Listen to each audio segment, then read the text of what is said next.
ನಡೆದಿತ್ತು. ಹಾಗಾಗಿ ಅವರು ಇವ್ರ ಮೇಲೆ ಕೇಸ್ ಹಾಕುವಂತಹದ್ದು ಬಹಳ ಇದೇನಲ್ಲ.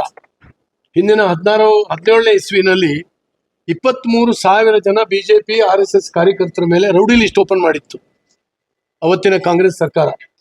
ಹಾಗಾಗಿ ರಾಜಕೀಯವಾಗಿ ಸೈದ್ಧಾಂತಿಕವಾಗಿ ಎದುರಿಸಲಿ ಏನು ತೊಂದರೆ ಇಲ್ಲ.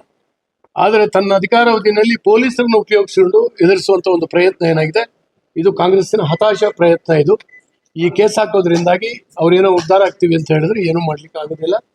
ನಾವು ಅದನ್ನ ಫೇಸ್ ಮಾಡ್ತೀವಿ. ಈಗ ಯಶ್ಪಾಲ್ ಸುವರ್ಣ ಅವ್ರ ಮೇಲೂ ಹಾಕಿದ್ದಾರೆ, ನಿನ್ನೆ ಅವರಿಗೆ ನೋಟಿಸ್ ಜಾರಿಯಾಗಿದೆ, ಗಮನದಲ್ಲಿದೆ. ಬೇರೆ ಬೇರೆ ಶಾಸಕರ ಮೇಲೂ ಹಾಕ್ತಾ ಇದ್ದಾರೆ. CT ರವಿ ಅವ್ರ ಮೇಲಂತೂ ಬಹಳ ಪ್ರಬಲವಾಗಿ ಹಾಕ್ತಾ ಇದ್ದಾರೆ.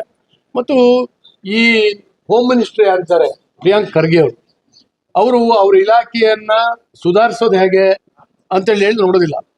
ದಿನನಿತ್ಯ ಕ್ರಿಮಿನಲ್ಗಳು, ಕ್ರೈಮ್ಗಳು ಸಿಕ್ಕಾಬಟ್ಟೆ ನಡೀತಾ ಇದ್ದಾವೆ ಈ ರಾಜ್ಯದಲ್ಲಿ.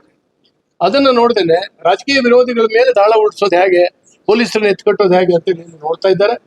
ಅವ್ರ ಮಾತಿಗೆ ಹೋಗೊಟ್ಟು ಪೊಲೀಸ್ ಅಧಿಕಾರಿಗಳು ಇದನ್ನು ಮಾಡ್ತಾ ಹೋದ್ರೆ ಪೊಲೀಸ್ ಅಧಿಕಾರಿಗಳಿಗೂ ಕೂಡ ಮುಂದಿನ ದಿನಗಳಲ್ಲಿ ಕಷ್ಟ ಆಗುತ್ತೆ. ಅವರು ಈ ರೀತಿಯ ಧಾರ್ಷ್ಟ್ಯದ ಮಾತುಗಳು ಅವಾಗ ಹೇಳ್ತಾನೆ ಇರ್ತಾರ. ಅವ್ರ ಪಕ್ಷದವರೇ ಅದಕ್ಕೆ ಸಹಕಾರ ಕೊಡ್ತಾ ಇಲ್ಲ. ನಿಮ್ಗೆ ಗೊತ್ತಿದೆ, ಅವ್ರ ಪಕ್ಷದವರೇ ಅದಕ್ಕೆ ಅಭಿಮತವನ್ನ ವ್ಯಕ್ತಪಡಿಸ್ತಾ ಇಲ್ಲ. ಒಂಥರ ವಿಚಿತ್ರವಾದಂತ ವರ್ತನೆ ಅವ್ರದ್ದು. ಹಾಗಾಗಿ ರಕ್ಷಣೆ ಬೇಕಾದ್ರೆ ನನ್ನ ರಿಜಿಸ್ಟರ್ ಮಾಡ್ಕೊಳ್ಳಿ. ರಿಜಿಸ್ಟರ್ ಮಾಡ್ಕೊಂತ ಇದ್ದವ್ರಿಗೆ ಯಾರಿಗೂ ರಕ್ಷಣೆ ಕೊಡೋದಿಲ್ಲ ಅಂತ ಹೇಳಿದ್ರೆ ಇವರೊಬ್ಬ ಹೋಮ್ ಮಿನಿಸ್ಟರ್ ಅಂತ ಹೇಳಿ ನಾನು ಕೇಳ್ತೀನಿ. ನಾನು ಒಬ್ಬ ಹೋಮ್ ಮಿನಿಸ್ಟರ್ ಆಗಿರ್ತಕ್ಕಂಥವನು. ಈ ರೀತಿ ಮಾಡ್ಲಿಕ್ಕೆ ಆಗೋದಿಲ್ಲ. ಪ್ರತಿಯೊಬ್ಬ ನಾಗರಿಕನಿಗೂ ರಕ್ಷಣೆ ಕೊಡುವಂಥದ್ದು ಗೃಹ ಇಲಾಖೆಯ ಜವಾಬ್ದಾರಿ. ಇದು ಮಾನ ಪ್ರಾಣವನ್ನ ಕಾಪಾಡಬೇಕಾದಂಥದ್ದು. ಇದನ್ನು ಇದೇನಾಗಿದೆ, ಇವತ್ತು 1-2-3 ತಿಂಗಳು ಮುಖ್ಯಮಂತ್ರಿಗಳ ಬದಲಾವಣೆಗೆ ಹೋಯ್ತು. ಈಗ ಕ್ಯಾಬಿನೆಟ್ ಬದಲಾವಣೆಗೆ, ಕ್ಯಾಬಿನೆಟ್ ರಚನೆಗೆ ಸರ್ಕಸ್ ನಡೀತಾ ಇದೆ. ಇಡೀ ಸರ್ಕಾರ ಡೆಲ್ಲಿನಲ್ಲಿ ಕೂತ್ಕೊಂಡೈತೆ, ಕರ್ನಾಟಕದಲ್ಲಿ ಸರ್ಕಾರವೇ ಇಲ್ಲ. ಹಾಗಾಗಿ ಇದನ್ನ ನಾವು ಖಂಡಿಸ್ತೇವೆ.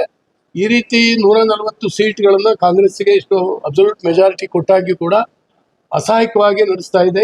ಈ ರಾಜ್ಯವನ್ನ ಆಳುವಂತ ಸ್ಥಿತಿನಲ್ಲಿ ಆ ಪಕ್ಷ ಇಲ್ಲ.